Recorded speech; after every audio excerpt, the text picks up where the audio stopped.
ETF index mutual funds నేర్చుకుని stock మార్కెట్లో రాణించాలనుకుంటున్నారా? వెంటనే ఈ నెంబర్కి కాల్ చేయండి. నమస్తే, వెల్కమ్ టు సుమన్ టీవీ. ప్రస్తుతం మనతో పాటు ఉన్నారు assistant professor in marketing Ramakrishna గారు. నమస్తే సార్. నమస్కారం అమ్మా. సార్, ఎన్ఆర్ఐస్ మరి ట్రంప్ ఎఫెక్ట్ వాళ్ళ మీద కూడా పడిందని అనుకోవచ్చు. మరి గందరగోళంలో ఉన్నారు ఇప్పుడు వాళ్ళు. అక్కడ ఉండలేక ఇక్కడికి రాలేక వాళ్ళ పరిస్థితి అయితే మరి మీరే చెప్పాలి. ఒక విషయం చెప్పగలను, వాళ్ళు ఎంత కంగారు పడుతున్నారో తెలియదు కానీ ఇక్కడ వీడియోల్లో విశ్లేషకులు కానీ లేదా టీవీ స్టూడియోల్లో కానీ ఇక్కడ కంగారు ఎక్కువగా ఉంది. ఎందుకంటే అక్కడ పరిస్థితి మనకు తెలియదు. అక్కడి గురించి ఊహాగానాలు మాత్రమే, లేదా ఒక 5-6 మన బంధువులు ఫ్రెండ్స్ ఎవరైనా ఉంటే వాళ్ళు చెప్పిన విషయాన్ని బట్టి మనం ఇక్కడ తీసుకురావడమే తప్పించి అక్కడంతా హోల్సేల్ మార్పులు ఏం జరగట్లా. ఒకేసారి ఇదిగోండి వెళ్ళిపోండి అని అలా ఏం లేదు.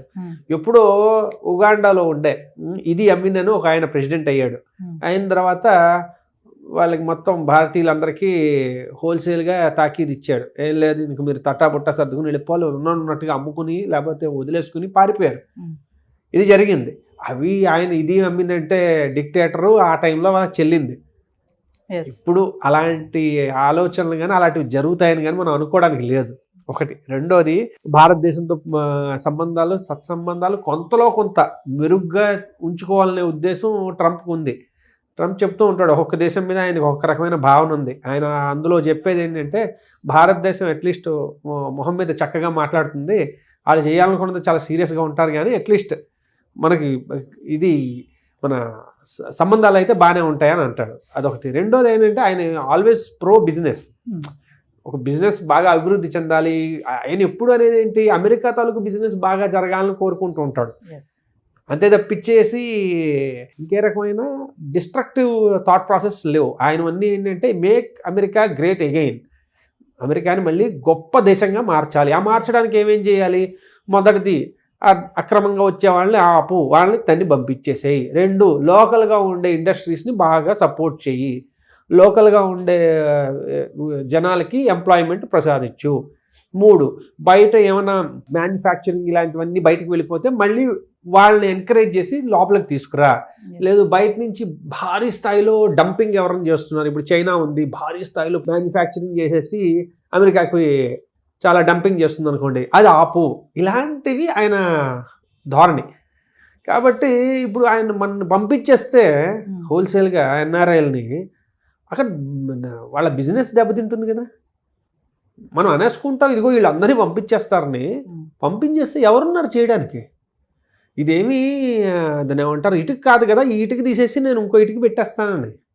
ఇక్కడ ఒక పర్టికులర్ స్కిల్ ఉన్న ఎంప్లాయీ ఉన్నారంటే 5 ఏళ్ళో 8 ఏళ్ళో 10 ఏళ్ళో ఈ పర్టికులర్ డొమైన్లో ఈ పర్టికులర్ ఇండస్ట్రీ మీద నాలెడ్జ్ ఉన్నారంటే తీసేసి ఎవరో ఒకరిని పెట్టేయలేం కదా, లోకల్ కావాలి అని. కాబట్టి ఇదేం వెంటనే ఏం జరిగిపోదు. అందున ఆల్రెడీ అక్కడికి వెళ్ళి ఈ స్థిరపడిపోయిన వాళ్ళకి అక్కడ పరిస్థితుల అవగాహన ఉంటాయి. మనం ఇంతకుముందు అనుకున్నట్టుగా ఆర్థిక మాంద్యం వల్ల ఉద్యోగాలు పోవడము, లేదంటే బిజినెస్ డౌన్ అవ్వడం, అవన్నీ జరిగిన వాటిల్లో అది కామన్. కొంతమందికి ఉద్యోగాలు పోయి ఉండొచ్చు, కానీ ఇలా గవర్నమెంట్ కచ్చగట్టి ఇలా ఎన్ఆర్ఐలను పంపించేయాలని ఇంకేమని కానీ ఏది జరగవు. కాబట్టి మనం భయపడిపోవాల్సిందేం లేదు. అక్కడ కొంచెం ఎకానమీ స్థిరపడి బాగుందనుకోండి, మనం ఈ మాట్లాడుకున్నవన్నీ మర్చిపోతాం. ఎందుకు? మళ్ళీ ఇప్పుడు వెళ్ళే వాటిల్లో ఇంకో 10% 20% ఇంకా ఎక్కువ అయ్యే వెళ్ళిపోతారు. కాబట్టి మనం భయపడాల్సిందైతే ఏమీ లేదు. ఇప్పుడు కొంతమంది కన్సల్టెన్సీ ద్వారా వెళ్తూ ఉంటారు కదా, అలా వెళ్ళిన వాళ్ళకి ఏమైనా సమస్యలు ఉంటాయా? చక్కగా అడిగారు. ఈ ఒక విషయంలో అయితే కొంచెం సమస్య ఉండే అవకాశం ఉంది. ఎందుకంటే కంపెనీల ద్వారా వెళ్ళేవాళ్ళు అంటే వాళ్ళు ఉద్యోగం తీసుకుని, ఇదిగో వీడి నా ఉద్యోగస్తుడు, వీడికి నేను స్పాన్సర్ చేస్తున్నాను. H1B అనేది స్పాన్సర్షిప్ అనమాట. అంటే నేను వీడిని స్పాన్సర్ చేస్తున్నాను, వీడి నా ఉద్యోగి, వీడు నాకు చాలా అవసరం, ఎందుకంటే వీడికి ఈ రకమైన స్కిల్స్ ఉన్నాయని తెచ్చుకుంటున్నాను. ఈ కన్సల్టెన్సీ ద్వారా వచ్చిన వాడు ఏంటంటే ఇదిగో వీడికి ఎవరికో స్కిల్ ఉంది, ఇక్కడ చూసుకుందాం అనుకుంటున్నాడు, సో నేను వీడికి ఏమైనా ఉద్యోగం ఇప్పిస్తాను అని కన్సల్టెంట్ వాడు చెప్తున్నట్టు. కాబట్టి ఇందులో నియమ నిబంధనలు చాలా కఠినతరం అయ్యే అవకాశాలు ఉన్నాయి. ఎందుకయ్యా అంటే ఎవరిని బట్టి ఇప్పుడు కన్సల్టెన్సీకి వదిలేమనుకోండి, ఎవరినైనా పట్టుకొచ్చేస్తాడు, స్కిల్ ఉన్నా లేకపోయినా. ఎందుకంటే వాడికి కావాల్సింది ఆ మార్జిన్, అంతే కదా. బాడీ షాప్స్ అంటారు వాటిని. వాళ్ళ పని ఏంట్రా అయ్యా అంటే ఎవడెవడు ఈ దేశంలో వద్దాం అనుకుంటున్నాడో నాకు ఈ మార్జిన్ ఇచ్చేసేయి పట్టుకొచ్చి అయిపోయింది. సో అలాంటి వాళ్ళని అరికట్టడానికి వాళ్ళు ఏం చేస్తారంటే ఇదిగో ఇంత దాని ఏమంటారు స్కిల్ని ఎలా మనం మెజర్ చేస్తాం, ఇదిగో వీడికి ఇంత బాగా కంప్యూటర్ వచ్చి అని చెప్పడం మనకు తెలియదు.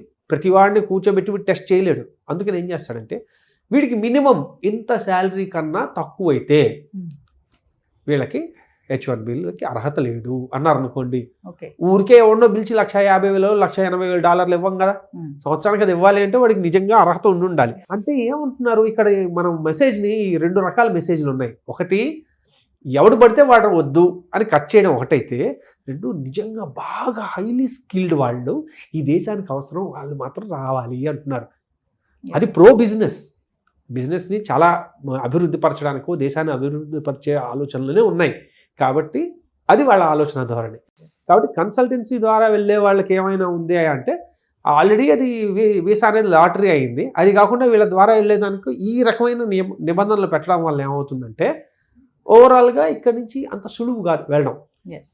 అది వెళ్ళినా అక్కడ నిలదొక్కుకోవడం కష్టం అవుతుంది. సో ఓవరాల్గా చూసుకుంటే అంటే ఇక్కడి నుంచి అక్కడికి వెళ్ళిపోయి అక్కడే సెటిల్ అయిపోయి వాళ్ళకి ఏం సమస్యలు ఏమి అంత ప్రాబ్లం ఏమి లేదని అంటారా? సమస్యలు అంటే భారీగా అయితే కొత్త సమస్యలు ఏం లేవు, ఉన్నవేవి పోవు. కొత్త సమస్యలు అంటే భారీ స్థాయిలో రావు, చిన్న చిన్న సమస్యలు ఎలానో వస్తాయి. ఎందుకంటే నిబంధనలో మార్పులు రావడం ఖాయం. ఎందుకయ్యా అంటే ఆయన కొన్ని అనుకున్న దాన్ని ఏమంటారు ప్రామిస్ చేసిన ఎలక్షన్లో చేసిన ప్రామిస్ల నిర్ణయాలు కొన్ని తీసుకుంటారు కదా, అందులో ఇల్లీగల్స్కి ఎలా అయితే ఇది ఉంటుందో ఇందులో కూడా కొంచెం కఠినతరం చేయొచ్చు, అంతే తప్పించేసి పంపించేసేవి లేకపోతే సడన్గా ఉద్యోగాలు అందరూ తీసేసేవి అయితే అవకాశాలు లేవు. అక్కడ సెటిల్ అయిపోయిన వాళ్ళ పైన అయితే ఎటువంటి పెద్దగా ఏమి ఉండదు, ఫోకస్ ఏమి ఉండదు అంటారా? అక్కడ ఉన్న ఆర్థిక పరిస్థితులను బట్టి వాళ్ళ తాలూకా జీవన విధానాలు మారుతుంటాయి తప్ప ఇంకా భారీ స్థాయిలో ఏమి ఉండదు. ఎందుకంటే మనం భారతదేశం గురించి మనం ఆలోచించుకుంటాం, ఎందుకంటే మనం అక్కడ ఉంటున్నాం కాబట్టి. మనలాగే ఎన్నో దేశాల నుంచి అందరూ అక్కడికి వచ్చి ఉంటున్నారు కదా, వాళ్ళందరి ఎందుకంటే వీడు ఒక్కడు ఓన్లీ ఇండియన్స్ మీరందరూ వెళ్ళిపోండి అంట కదా. ఇది చేస్తే అందరికీ ఇదిగా ఉంటుంది. వచ్చిన H1Bలో 70% దాదాపు చైనా వాళ్ళు ఉంటారు, అది భారతీయులు ఉంటారు. ఒక 13% చైనా వాళ్ళు, వీళ్ళకే H1Bలు వస్తున్నాయి. మిగిలిన దేశాల వాళ్ళు వస్తూనే ఉన్నారు. ఓకే, అంటే భారీ మ్యాక్సిమం మనం ఉన్నాం కాబట్టి ఆ H1B అని మనం భజన చేస్తూ ఉంటాం. అది కొత్త ఏమైనా అయితే ఇబ్బంది. ఒక విషయం చెప్పండి సార్, ట్రంప్ టార్గెట్ ఇండియన్సా చైనా అంటే ఏం చెప్తారు మీరు? ఈ రకంగా చెప్పుకుంటే ఇండియన్స్ చైనీస్ కాదు ఆయన టార్గెట్, చైనా ఆయన టార్గెట్. ఎందుకంటే వాళ్ళ ఇది దాని ఏమంటారంటే ట్రేడ్ డెఫిసిట్ ఏదైతే ఉందో అది భారీ స్థాయిలో ఉంది చైనాతో. అండ్ మొదటి నుంచి చైనా తాలూకు పాలసీలకు కొంచెం ఆయన వ్యతిరేకి కాబట్టి చైనాని టార్గెట్ చేస్తారు. కొంచెం హార్ష్గా ఉంటాడు చైనాతో. ఇండియాతో కొంచెం విభేదాలు ఉండొచ్చు, ఉంటాయి, చాలా ఉంటాయి. కానీ అవన్నీ బహిర్గతం చేసేసి డైరెక్ట్ యుద్ధం ప్రచండ యుద్ధం లాగా అయితే ఉండదు. కాబట్టి టార్గెట్ అయితే చైనా బహుశా, కానీ చైనీస్ కానీ ఇండియన్స్ కానీ అలా ఏం టార్గెట్ లేదు. Thank you sir. ఓకేనా.